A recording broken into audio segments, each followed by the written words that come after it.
segunda edición de IEFA LATAM Forum. Ustedes saben que este foro está dedicado a explorar el potencial económico de América Latina para los próximos años, y así hemos explorado áreas vitales a lo largo de esta jornada. Y es en este marco que damos la bienvenida al señor presidente de la República Argentina, doctor Javier Milei, que está a cargo del cierre de esta noche.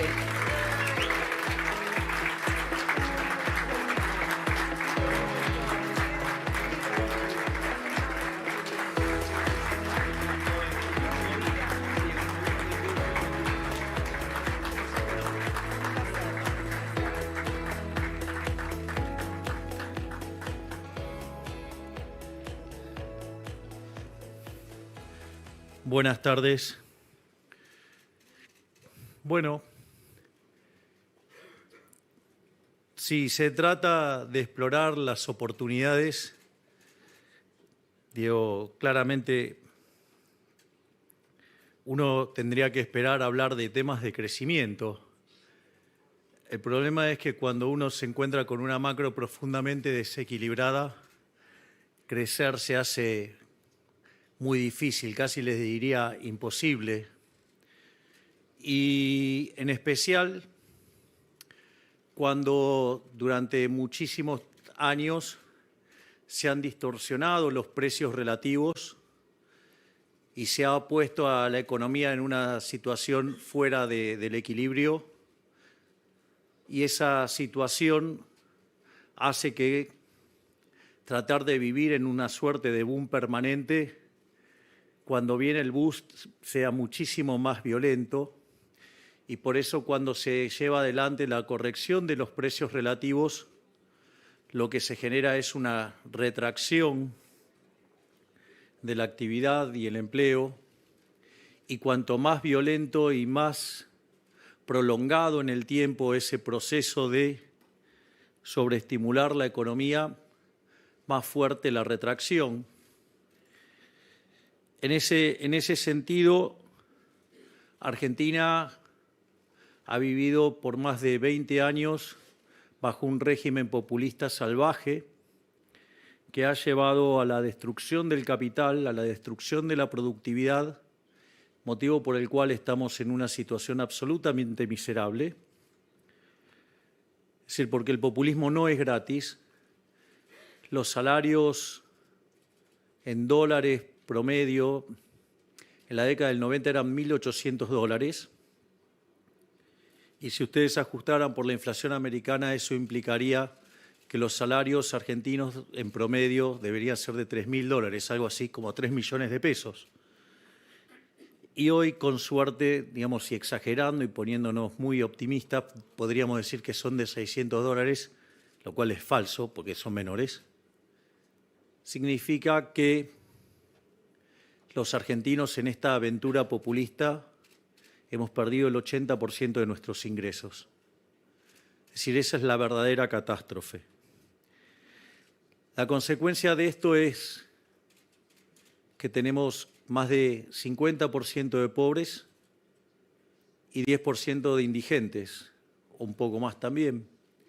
Esto significa que en el país que produce alimentos para 400 millones de seres humanos y que tiene una presión fiscal sobre el sector productor de alimentos del 70%, es decir, que el Estado se queda con el alimento de 280 millones de seres humanos, tiene 5 millones de argentinos que no les alcanza para comer, lo cual constituye una verdadera catástrofe. Pero no solo es una catástrofe en materia de crecimiento, bienestar, empleo, salarios, sino que la herencia era muy complicada, la herencia que recibimos. Yo voy a describir la herencia que recibimos y las medidas que estuvimos tomando durante estos 100 primeros días de gobierno. Y no es para llorar, o sea, no es para llorarla, no es para... Porque la realidad es que siempre, si hubo algo que nos quedó claro con el jefe, es que si verdaderamente llegábamos a ganar es porque esto estaba verdaderamente en una situación desastrosa, porque que un liberal libertario y que abiertamente lo dice llegue al poder es porque justamente la situación no iba a ser una situación fácil. Es decir, nos iban a dejar la cosa bien difícil, porque si no seguirían ganando los populistas.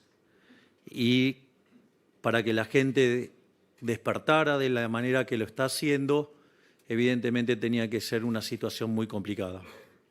Así es que casi les diría que nosotros siempre estuvimos preparados para recibir esta papa caliente, y eso lo pueden ver porque, digamos, si no hubiéramos tomado medidas rápidas, ya habríamos volado por los aires varias veces. Concretamente, cuando ustedes estudian, repasan la literatura de indicadores tempranos de crisis, cuando ustedes tienen déficit gemelos por 4 puntos del PBI, es una alerta amarilla. Si tienen 8 puntos del PBI, es decir, no solo que es alerta roja, sino que se van a pegar una piña importante. Bueno, nosotros recibimos de herencia déficit gemelos por 17 puntos del PBI, más o menos para que tengan un orden de magnitudes del desastre que hemos recibido. Es decir, con lo cual, digamos, el tamaño de la piña ahí va a ser colosal. Básicamente la herencia tenía lo peor de las 3 peores crisis de Argentina, tenía un desequilibrio monetario que era peor que el que teníamos en la previa del Rodrigazo, en el año 75. Teníamos un desequilibrio en el balance del Banco Central que era peor que el que tuvo Alfonsín a inicios del año 89, que terminó en la hiperinflación, y los indicadores sociales peores que el año 2001, es decir, la previa de la crisis del 2002. Es decir, que era la suma de todos los males literalmente. En ese sentido, ese déficit gemelo de 17 puntos del PBI se componía básicamente de 15 puntos del déficit fiscal consolidado, donde que eran esos 15 puntos, 5 correspondían al Tesoro y 10 correspondían al Banco Central. Es más, para tener un orden de magnitudes del desastre que recibimos, básicamente, si bien durante todo el gobierno anterior se utilizó la emisión monetaria para financiar el desequilibrio fiscal por 28 puntos del PBI, de esos 28 puntos, 13 tuvieron lugar el último año. Tema no menor, si ustedes se ponen a pensar, porque la base monetaria hoy es de 2.6 del PBI, o sea, dejaron cargado una quintuplicación de los precios. Y si además ustedes miran el balance del Banco Central, de tener posiciones en LELIQs que iban entre 30 y 90 días, o sea, 30, 60 y 90 días, toda pasada a pases, con lo cual estaba toda esa posibilidad de multiplicar por 4 la cantidad de dinero en un día. En ese contexto, además, durante la primera semana del mes de diciembre, los precios corrían al 1% diario, lo cual significa que en términos anuales es 3.700% anual de inflación. Si se paraban en las 2 primeras semanas, eso daba 7.500% anualizado. Y si ustedes se fijan lo que fue la inflación mayorista del mes de diciembre, que fue 54%, eso anualizado es 17.000%. Es decir, con lo cual estábamos frente a una hiperinflación si la economía había entrado en un camino recesivo ya en lo que era el segundo y tercer trimestre del año pasado, pero se fogoneó con muchísima emisión monetaria tratar de forzar un resultado electoral que no se les dio. Y en ese contexto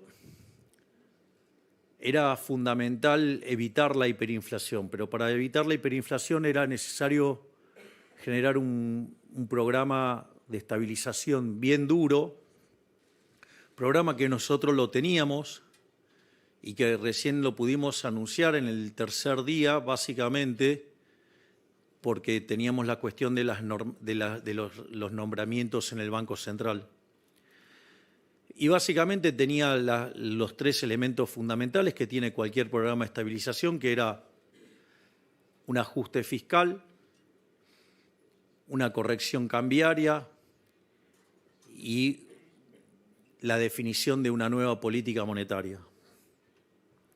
En ese sentido, nosotros lo fundamental era terminar con la emisión monetaria, para que no hubiera convalidación monetaria de la suba de precios y que eso no terminara escalando y generando la hiperinflación. En ese sentido,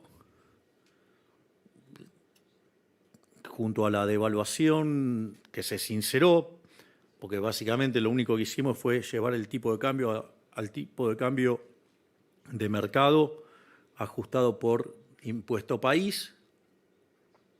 Y en ese contexto, en el plano fiscal decidimos ir a lo que se denomina la política de déficit cero, pero déficit cero en serio, no, digamos, mentiroso, es decir, déficit cero en la línea del resultado financiero, es decir, después de pagar intereses. Eso es muy importante porque si nosotros alcanzábamos el déficit cero en la línea financiera, significa que la deuda no crece más. Y si la deuda no crece más, la relación deuda-producto es no creciente, por ende uno se convierte en solvente intertemporalmente y la consecuencia de ello es que empieza a caer el riesgo país y bajar la tasa de interés, y la tasa de interés recobra su función esencial, que es la de ser un mecanismo de coordinación intertemporal, y que el proceso de crecimiento, guarde relación justamente con la tasa de interés natural de interés, es decir, la del mercado, no la que a un burócrata se le ocurre manosear desde el Banco Central. No, aclaro para que quede claro, digamos, eso de estar tocando. Miren, una vez con una persona, yo me acuerdo que le dije, vos sos peor que Moreno, porque Moreno controla los precios de hoy, o controlaba los precios de hoy. Vos querés controlar la tasa de interés, con lo cual querés controlar los precios de hoy y los del futuro. Es decir, ¿por qué? Porque la tasa de interés es el precio relativo de los bienes presentes sobre los bienes futuros. Entonces, es mucho más complicado. En ese sentido, nosotros además iniciamos un proceso de saneamiento del balance del Banco Central. Y la realidad es que nosotros creíamos que nuestro objetivo era alcanzar el déficit cero en el año 2024. Y la verdad es que estábamos perfectamente y absolutamente convencidos de llevar adelante un ajuste fiscal, el cual obviamente tiene mucho de motosierra y tiene mucho de licuadora. Digamos, si lo queríamos hacer rápido, había que usar las dos cosas. Y hay mucho de licuadora, y hay mucho también, y mucho más en realidad, de motosierra, porque eliminamos la obra pública de cuajo, algo de lo cual estoy profundamente orgulloso, siendo que la obra pública es una gran fuente de corrupción, de robo, a la cual me imagino que toda la gente de bien debería oponerse.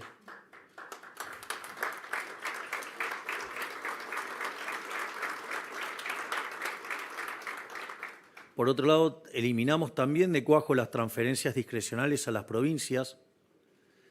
También, digamos, echamos 50.000 empleados públicos. No solo eso, sino que además se dieron de baja contratos y fíjense que ahora están cayendo más contratos y van a caer 70.000 contratos.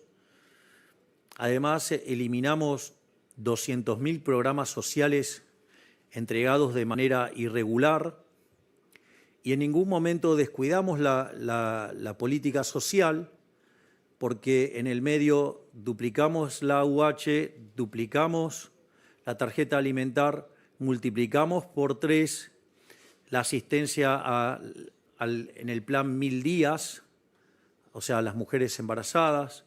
No solo eso, sino que además cuadruplicamos la asistencia para útiles escolares y creamos un mecanismo para que las familias de ingresos medios que van a los colegios privados de cuotas bajas, básicamente tuvieron un mecanismo de contención para que los chicos no perdieran el colegio al que asistían y no tener que estar sufriendo el shock de estar cambiando de colegio. Es decir, que también tuvimos una fuerte perspectiva social en lo que estábamos haciendo y además hicimos algo que en su momento, cuando la ministra Petovelo lo diseñó, digamos, el círculo rojo, que cada vez está más analógico, ¿sí? Y que, digamos, no entiende nada de lo que hacemos, porque, digamos, a nosotros ya la era digital nos quedó corta, pero lo interesante es que en un momento la ministra Petovelo anuncia que los programas sociales no tenían que ir a verificar que estaban trabajando. Es decir, en general se dan los programas sociales y se les requería que dieran una contraprestación de trabajo y obviamente, digamos, nadie contó cómo era toda esa situación y entonces nosotros, sabiendo lo duro que iban a ser los primeros meses mientras que el ajuste tomaba lugar, porque aparte cuando ustedes generan un aumento del ahorro y no tienen contrapartida de inversión, eso genera caída de la actividad y eso hace caer el empleo o hace caer los salarios reales y eso, digamos, podía derivar en una tensión social que queríamos amortiguar.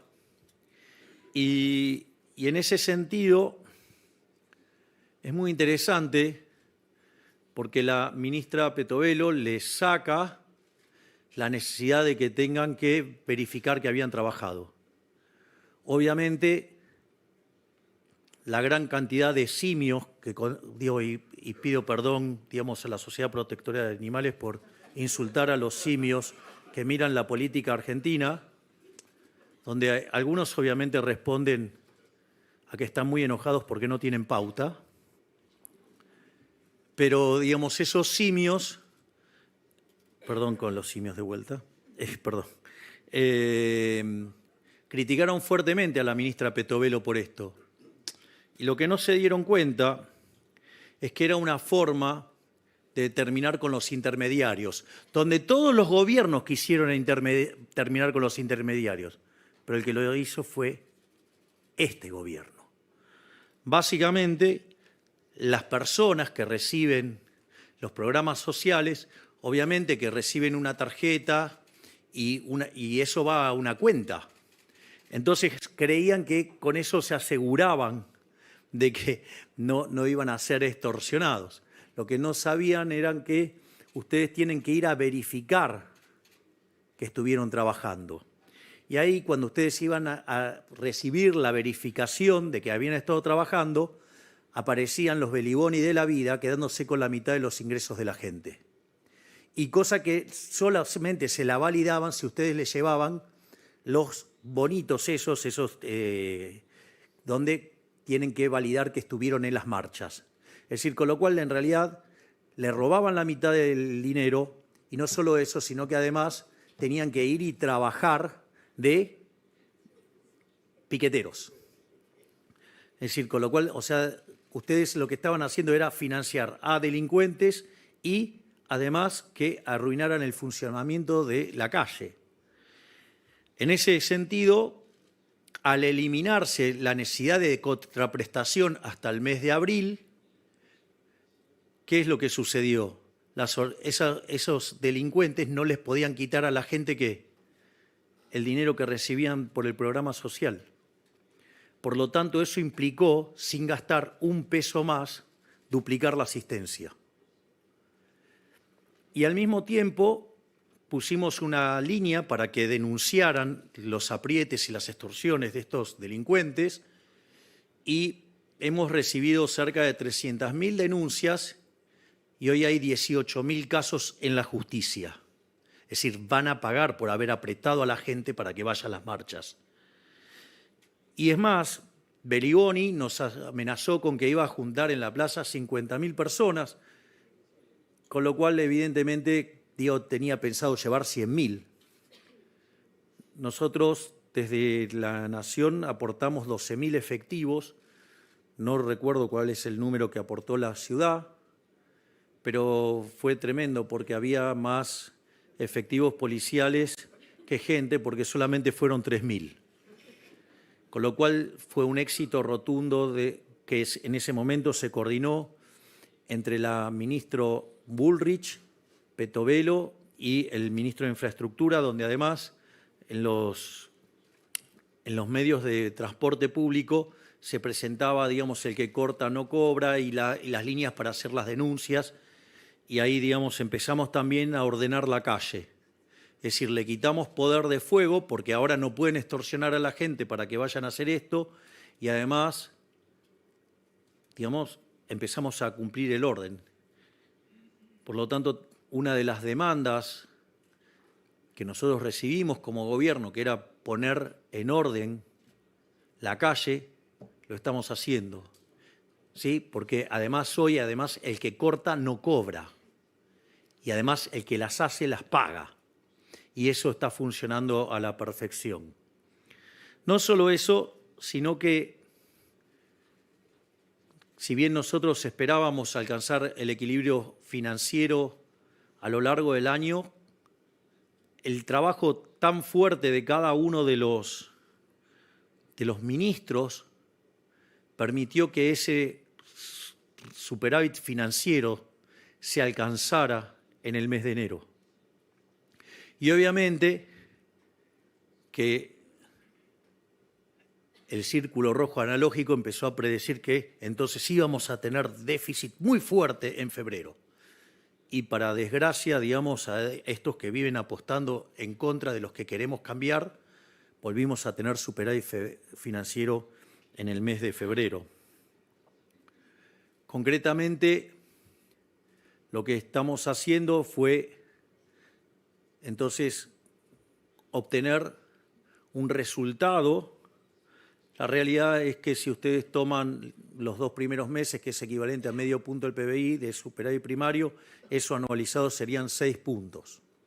Es decir, por lo tanto, digamos, hemos sobreajustado lo que necesitábamos, porque nosotros necesitábamos hacer solamente un ajuste de 5 puntos del PBI. Es muy gracioso porque hay muchos que hablan de que no es sustentable, que esto, que el otro, cuando decían que lo único que se podía hacer que era imposible ajustar más que un punto del PBI. Bueno, nosotros ajustamos más de 5. Pero claro, digo, eso implica dosis de coraje que otros no tienen. Pero eso no es todo, porque también está la cuestión del ajuste que hicimos adentro del balance del Banco Central. El Banco Central generaba 10 puntos de déficit fiscal, de cuasi fiscal, y hoy ese número ya es 4. Es decir, con lo cual no existe registro histórico a nivel mundial de que un gobierno haya hecho un ajuste de 11 puntos del PBI en 3 meses. Y para desgracia del Club del Helicóptero y de todos los que desean que nos vaya mal, en especial a todos los que le cortamos los curros, digo, son bastante evidentes, o sea, a quienes se lo cortamos porque, digo, los van a ver quejarse. Hay un dicho que dice,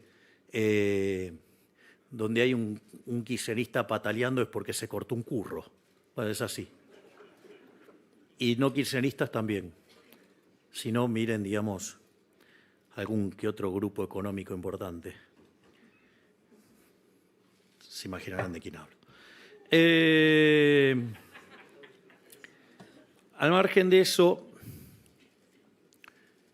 bueno, pero están muy enojados porque, bueno, llegó Elon Musk. Lo importante de esto es que, frente al desastre inflacionario que teníamos, ya cuando nosotros asumimos el gobierno, en 3 semanas la inflación llevaba 30%, la minorista, y daba para esperar que el mes cerrara en términos de 45%.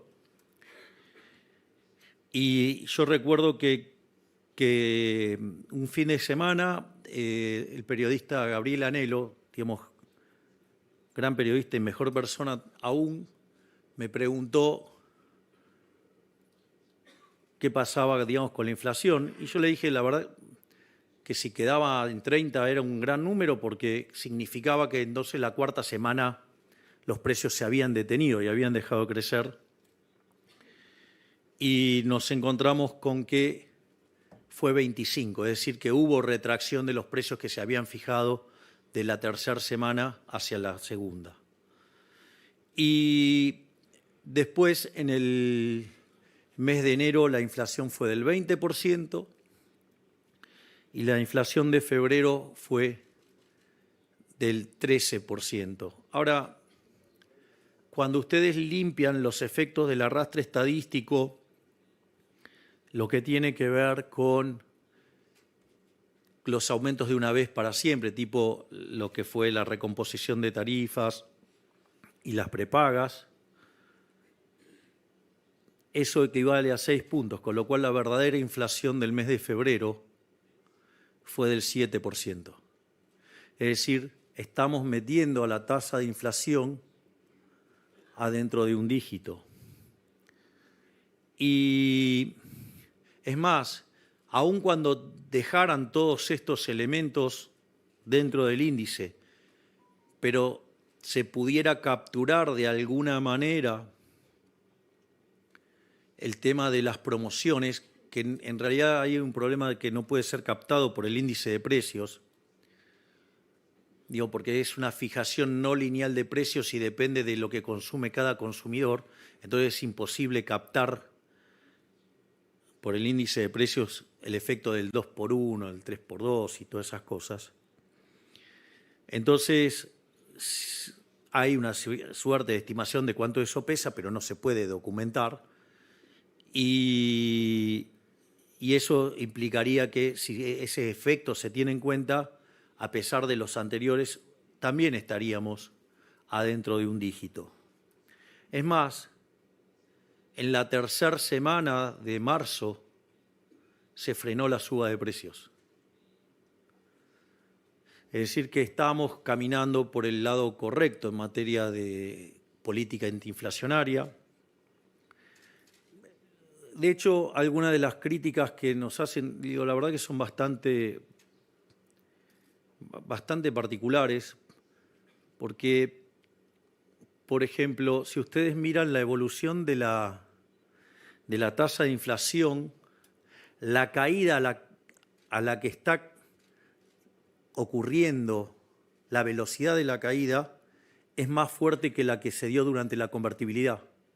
Cuando ustedes miran los efectos de la estabilización de la convertibilidad, hoy los precios caen mucho más rápido, o sea, la tasa de inflación cae mucho más rápido.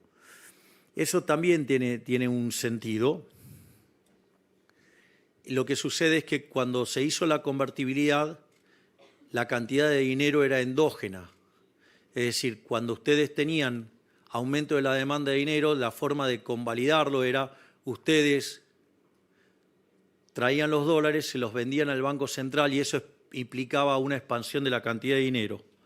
Y eso permitía que el reacomodamiento de precios relativos se dieran con precios al alza. ¿Qué pasa? Como nosotros, fíjense que desde que asumimos prácticamente la base monetaria no ha variado. Y eso que compramos 11.500 millones de dólares en el mercado. No solo eso, sino que además tuvimos la expansión de la cantidad de dinero por los puts, digamos que el Banco Central de la gestión anterior utilizó para tratar de controlar el tipo de cambio, y además tuvimos expansión por los pasivos remunerados, pero la contracción por BOPREAL y por el fisco han sido tan grandes que la base monetaria no varió muy poquito. Entonces seguimos teniendo la misma base monetaria de 10 billones, pero ahora del lado del activo tenemos 11.500 millones de dólares de reservas más. Por lo tanto, digamos, estamos llevando adelante un proceso muy fuerte de saneamiento del balance del Banco Central y que pronto vamos a estar con reservas netas nulas, cuando el gobierno anterior nos dejó 11.500 millones de dólares negativos. No solo, digamos, estamos logrando eso, sino que además, entonces, cuando se recompone la demanda de dinero, como la cantidad de nominal de dinero está fija, eso implica que para recomponer las tenencias monetarias ustedes tienen que salir de bienes. Por lo tanto, la desaceleración del crecimiento de los precios es mucho más violento que en el esquema convertible, porque en el esquema convertible la cantidad de dinero se expandía acorde a la demanda de dinero y no generaba conflicto con el mercado de bienes. Y esto es lo que hace que la tasa de inflación caiga mucho más rápido. Me resulta además también muy graciosos aquellos que piden cambiar el ritmo de la tasa de evaluación, lo cual es ridículo, porque hoy, digamos, el tipo de cambio libre no muestra brecha, porque si yo tomo el tipo de cambio del Banco Central de referencia y lo multiplico por 1.175, que es el impuesto país, yo estaría en torno a los 1.060, con lo cual, digamos, no tengo brecha, tengo brecha negativa.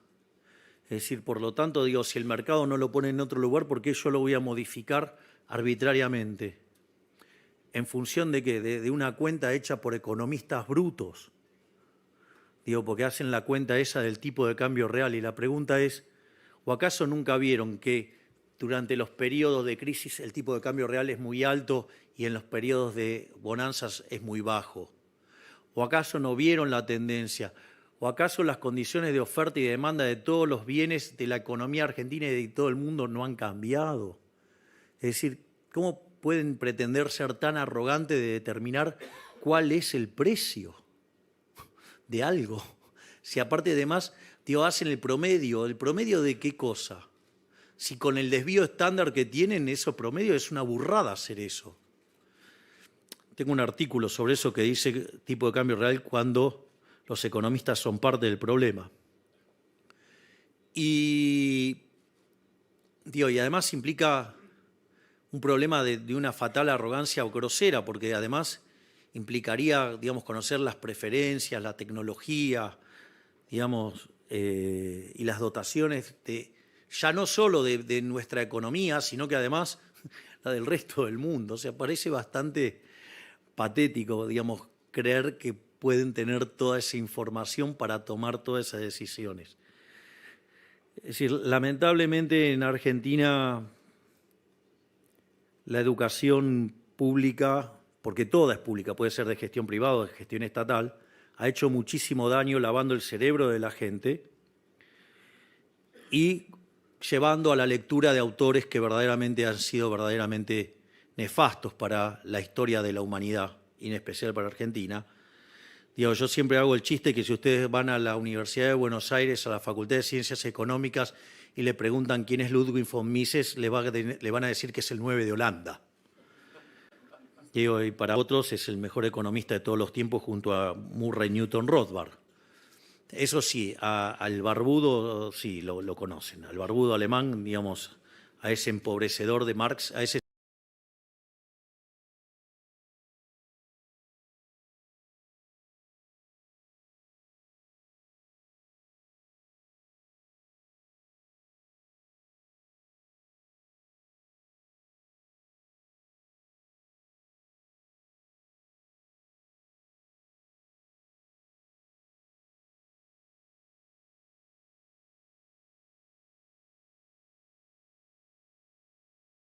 si lo conocen.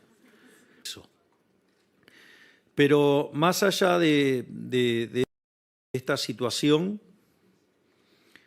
lo otro gracioso es si tengo la curva de los futuros del dólar alineada con el crawling peg que está llevando el Banco Central, ¿por qué tendría que además devaluar? O sea, es increíble, es ridículo. Es decir, están viendo los datos de mercado y no. O sea, está todo el mercado equivocado. Se parecen a Keynes. Hay una frase, es increíble porque cuando los keynesianos hablan del gran inversor que era Keynes, Keynes se dedicó a las finanzas y quebró como una rata. Claro, quebró como una rata y el argumento, si ustedes miran el libro el Valuation de Damodaran, está la frase de Keynes, dice, Keynes era tan arrogante que dice, no, claro, o sea, de nada sirve, tener la razón cuando todo el mercado está equivocado, van a perder igual. Entonces estaban todos equivocados salvo él, pero como se pusieron todos en contra de él, perdió plata y así quebró. Le tuvo que ir a pedir la escupidera al padre, que era amigo de Marshall, tomó un curso de 6 meses y ahí lo incorporaron a Cambridge. Y cuando dicen que era un gran inversor, era todo mentira, porque en realidad, como era una persona con mucha influencia en la política inglesa, entonces estaba de los dos lados del mostrador. Entonces, durante la guerra y demás, entonces él y la Gran Depresión, o sea, estaba tanto en Inglaterra como en Estados Unidos. Y el señor Keynes, la fortuna que hizo, la hizo a la luz de hacer algo que hoy, por lo cual hoy iría preso, que es el inside trading. Es decir, tomaba información del gobierno americano que iba a utilizar sobre determinadas cosas y con eso tradeaba. De hecho, digamos, de vuelta, es como la película Wall Street. Digamos, o sea, Gordon Gekko era un bebé de pecho al lado de Keynes. Es decir, así que tampoco es otro mito de que era un gran inversor. O sea, el tipo jugaba con información calificada. O sea, a nadie se le ocurría, a él sí. Por eso después vinieron todas las regulaciones que hay en Wall Street al respecto. Entonces, la verdad que también parece bastante cómico esto de que tengamos que cambiar el crawling peg cuando, digamos, está toda la curva de futuros alineada con la política monetaria. Y en todo este contexto, dado la determinación que tenemos con el tema de la política del déficit cero, yo suelo decir que me he atado a la política del déficit cero como Ulises al palo mayor, con la ventaja de que yo además tengo a mis ministros que le pegan tiros a las sirenas. Con lo cual vamos bien.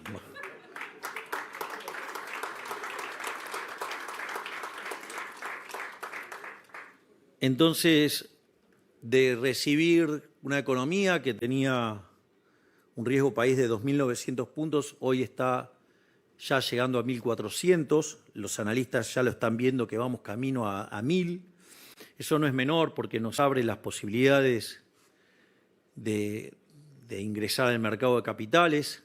Nos han elevado la calificación crediticia. Los bonos que costaban $18 ahora cuestan $54. Y los activos argentinos se han revalorizado muy fuertemente. Y cuando hoy ven el dato del PBI, es cierto que en el primer trimestre cayó cerca de 4,5, pero también es cierto que los analistas esperaban que cayera 6. Es decir, estamos haciendo un ajuste mucho más fuerte que el que preveían los analistas y estamos cayendo menos. Y eso también alienta la idea de una salida en B corta. Apareció un dato muy interesante de la consultora Orlando Ferreres, y es que el desestacionalizado de febrero dio positivo, o sea, un poquito, con lo cual nosotros no nos ilusionamos con ese número, pero por lo menos pareciera que vamos a estar encontrando en algún momento cercano en el tiempo ya el piso.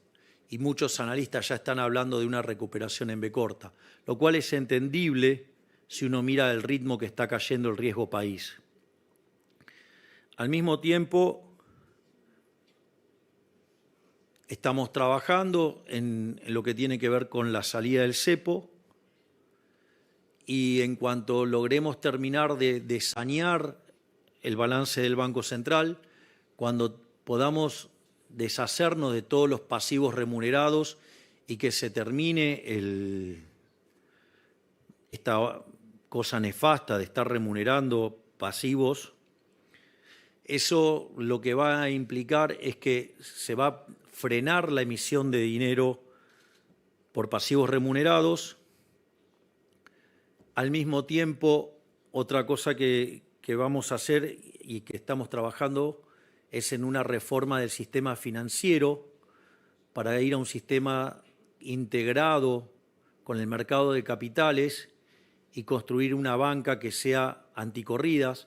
La verdad es que hoy no sería un problema eso, porque básicamente el crédito al sector privado no financiero son 4 puntos del PBI, es decir, no tenemos sistema financiero, no hay sistema financiero. Por lo tanto, es interesante que empecemos a construir un sistema financiero que no necesite un prestamista de última instancia. Entonces, si esa reforma incluye integrar, digamos, el formato de los bancos con un formato del mercado de capitales, para que podamos ir a un sistema de banca libre, y eso nos va a permitir que cuando tengamos esa reforma podamos abrir el sistema financiero, que podamos levantar el cepo, y en ese contexto, además, mandar la ley de no emisión monetaria, donde básicamente nosotros consideramos que el señoriaje es un delito, que es un robo, que es una falsificación, que es una estafa.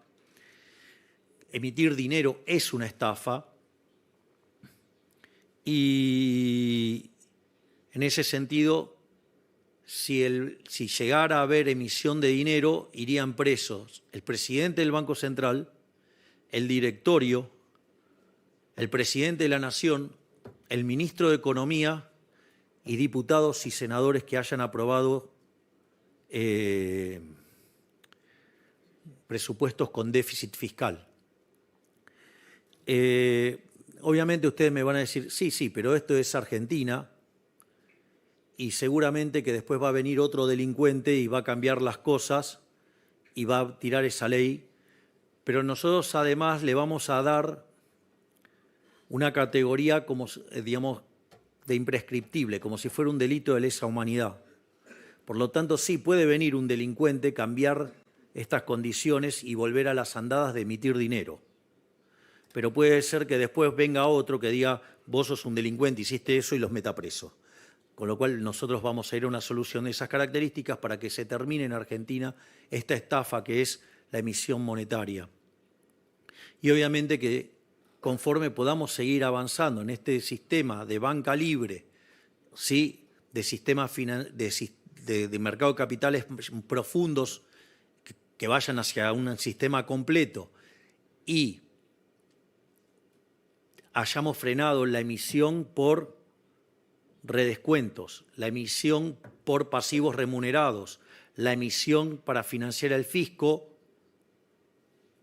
directamente tenemos tipo de cambio libre con la cantidad de dinero fija y si es necesario que ingrese más dinero al sistema, lo va a ingresar los propios agentes. Por ejemplo, abren el colchón y van y, digamos, empiezan a hacer transacciones. Es decir, con lo cual la monetización de la economía la van a ir dando los propios individuos con las monedas que quieran transar.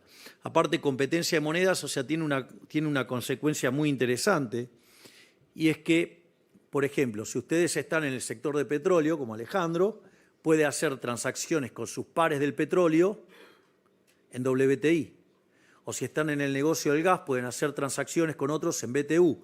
Si están en el sector del campo, pueden hacer transacciones con otros con la soja en Chicago. Y así sucesivamente, cada uno va a tener su propia moneda. Esto es equivalente a tener una canasta de monedas donde los ponderadores los determina endógenamente la gente. En lugar de determinarlo un burócrata a dedo, ¿sí?, lo cual que siempre lo va a hacer mal, y si lo hiciera bien tendría que ser este resultado, y para eso lo hacen los agentes, así que no necesitamos un burócrata metiendo el dedo en ningún lado, porque en realidad ya saben dónde termina el dedo y más que el dedo termina siendo el brazo, donde meten.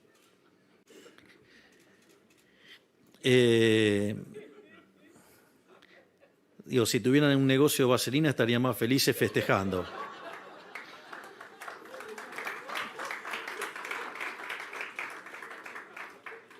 Entonces, en ese contexto, lo interesante es que, además, entonces, una vez que logremos esto, vamos a poder abrir el cepo. Y cuando abramos el cepo, nosotros hoy tenemos, en algún sentido, un exceso de demanda en el mercado de divisas y un exceso de oferta en el resto de la economía, que significa precios bajos de los bonos, altas tasas de interés, alto riesgo país, significa exceso de oferta en el mercado de bienes, con lo cual hay deterioro en el nivel de actividad económica. De hecho, tenemos un PBI per cápita 15% inferior al del 2011. Tenemos la misma cantidad de puestos de trabajo en el sector privado que en el 2011. Entonces, y además eso implica, digamos, que aumenta la cantidad de pobres e indigentes y por ende hay presión social para darle contención. Naturalmente, el momento en que uno cierra ese exceso de demanda en el mercado de divisas, se van a cerrar todos los otros excesos de oferta, lo cual va a implicar que el precio de los bonos va a subir, que la tasa de interés va a bajar, sí, que se va a cerrar el desequilibrio en el mercado de bienes con expansión económica, con mejoras en los salarios reales, con mejoras en el empleo, con caída de pobres e indigentes. Y ahí, digamos, la economía va a empezar a rebotar. Y a pesar de que las instituciones inmundas que tenemos, como la economía está muy descapitalizada como consecuencia de más de 20 años de populismo, es decir, aún así podemos crecer y generar crecimiento económico genuino y sin inflación. Y todo esto lo podemos hacer a pesar de la política. Es decir, a pesar de todos los palos en la rueda, a pesar de todas las porquerías que nos hacen, pero ¿saben qué? Hay algo que es maravilloso. Algo que tampoco, digamos, el círculo rojo analógico no lo ve. Miren, todos los DNUs que se mandaron en Argentina, todos fueron destinados a generar regulaciones, o sea, quitar libertad de mercado, hacer mercados más concentrados, regalarle negocios a los amigotes, ¿sí? Curros enormes y sobre todo cercenamiento de las libertades individuales. Digo, a punto tal, digamos, recuerden lo que hicieron en la pandemia, esta manga de delincuentes. Y sin embargo había gente aplaudiéndoles que nos encerraran. Ahí nadie, digamos, nadie se opuso a toda esa catarata de DNUs. Nuestro DNU es el primer DNU en la historia que devuelve libertades individuales, hace que los mercados sean más competitivos. Fíjense lo maravilloso en el tema de alquileres, ¿no? Digamos, o sea, no se podía conseguir una propiedad, nada. Se duplicó la cantidad de viviendas en alquileres. Los precios en términos reales cayeron de los alquileres. Se expandió fuertemente ahora el mercado inmobiliario durante el mes de febrero. Es decir, mire las cosas interesantes que logra el DNU, que aún sigue vigente, pero que, digamos, tuvo un traspié en la Cámara de Senadores, que, dicho sea de paso, no es tan malo, porque si nosotros solo tenemos 7 senadores y tuvimos 25 votos, tan mal no nos fue. Hay una mejora, es decir, hay gente que está apostando al cambio, pero obviamente, como esto también toca curros de la política, evidentemente, como los políticos no quieren ceder sus curros, no quieren ceder sus privilegios, no quieren ceder nada, entonces prefieren hundir en la miseria a los argentinos con tal de mantener sus privilegios de casta. Por eso voltearon el DNU. Y esto es muy interesante, porque si yo le hubiera dicho que en 2 meses, 3 meses íbamos a poder ordenar el espectro ideológico argentino, ustedes me hubieran dicho que estaba loco. Y después de lo que pasó con la ley de bases Y lo que pasó con el DNU es maravilloso en términos de principio de revelación. Dejaron todos los dedos sucios. Están por un lado los orcos, que son orcos, no pueden esperar otra cosa, digamos, que comportamiento de orcos, porque son orcos. Está la gente que verdaderamente quiere el cambio y están los farsantes delincuentes que dicen que quieren el cambio, pero en realidad se disfrazaron de querer el cambio, pero son tan delincuentes como los orcos, pero les da vergüenza estar con los orcos. Entonces, digamos, se esconden dentro de las formas y todas esas cuestiones, pero en el fondo son la misma porquería que los orcos. Y eso fue muy interesante porque quedó en evidencia. Tanto la votación en diputados, en los artículos en particular, como en el Senado el otro día, los dejó en evidencia. Hoy ustedes tienen que con el voto quedaron claros quiénes son los que están en contra del progreso, quiénes son los delincuentes, quiénes son los que están a favor del curro y del robo y que están en contra de devolverle la libertad a la gente, que están en contra de que haya mercados competitivos y que están en contra de dejar los curros para que para que devuelva la guita a la gente. Es decir, entonces es maravilloso porque en 3 meses terminamos sacándole la careta a estos delincuentes. Y eso también es muy interesante porque no les va a ser gratis en la elección de medio término. Los van a pagar con los votos, esos delincuentes se van a quedar afuera. Y eso nos va a permitir que en las elecciones de medio término hagamos una elección muchísimo mejor que la que hicimos el último año. Y eso es interesante, porque ahí vamos a tener otra composición del Congreso y todas las reformas que no hayamos podido meter ahora las vamos a meter en ese momento, a partir del 11 de diciembre del 25, y además le vamos a meter las 3.000 reformas que están pendientes y que no podemos sacar por este conjunto de delincuentes, que son la máquina de impedir, que quieren que continúe el statu quo, donde ustedes pagan la cuenta y ellos se benefician. Por lo tanto, digamos, soy muy optimista respecto al futuro, porque estamos logrando un montón de cosas a pesar de la política. Y eso, además, la gente lo está viendo. Esto es muy interesante porque, a pesar de que estamos frente al ajuste más grande de la historia de la humanidad, el 70% de los argentinos reconociendo que están peor, hay datos muy importantes. El primer dato importante es que cuando nosotros asumimos, solo el 20% de los argentinos creían que de un año hacia adelante iban a estar mejor.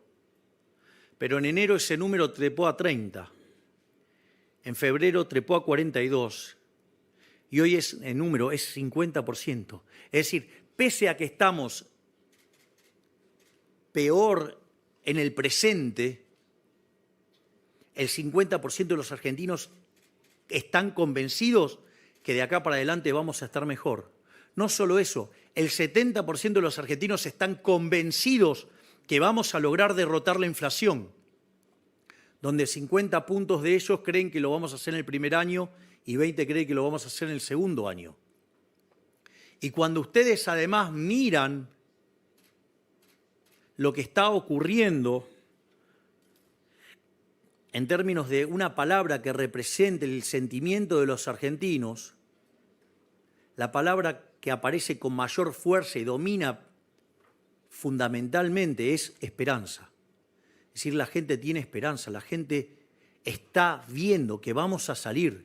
Es decir, hay luz al final del camino y la gente la está viendo a pesar de que hoy la está pasando mal. Se dio cuenta que el populismo no lleva a ningún lado. Se dio cuenta que la solución es abrazando las ideas de la libertad. Y eso no es menor. Si hoy fueran las elecciones en un balotaje, hoy estaríamos sacando un 58%, es decir, sería 58-42, estamos, en lugar de más 12, estamos más 16. Y cuando ustedes le preguntan a ese grupo, digamos, a quién votaría en primera vuelta, votaría por La Libertad Avanza con 48%. Es decir, mejoramos el caudal de votos en un 60% respecto de lo que obtuvimos. Y eso significa que con eso solo ya ganaríamos en primera vuelta, porque la segunda persona en intención de votos es la señora Cristina Fernández de Kirchner con 20. Pero no solo eso, hay 10 puntos que si vamos por el caso más rudimentario, mitad y mitad, 48 y 5, 53. Por lo tanto, lo que quiero decirles es que hay esperanza. ¿Saben por qué hay esperanza? Porque la gente se despertó. Decidieron dejar de ser corderos y decidieron ahora ser leones. Por lo tanto, hay esperanza porque los argentinos están abrazando las ideas de la libertad.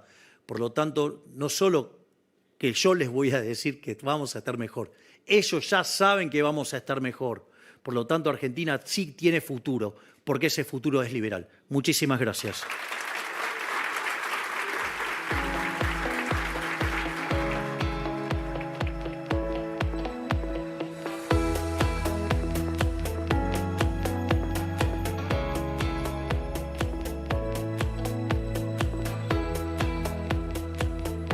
Gracias a todos por su atención. Le agradecemos al presidente de la Nación por su presencia en este cierre como invitado especial del IEFA LATAM Forum. Se retira el presidente de la Nación, Javier Milei. Lo acompañan la señora secretaria general de la Presidencia, licenciada Karina Milei.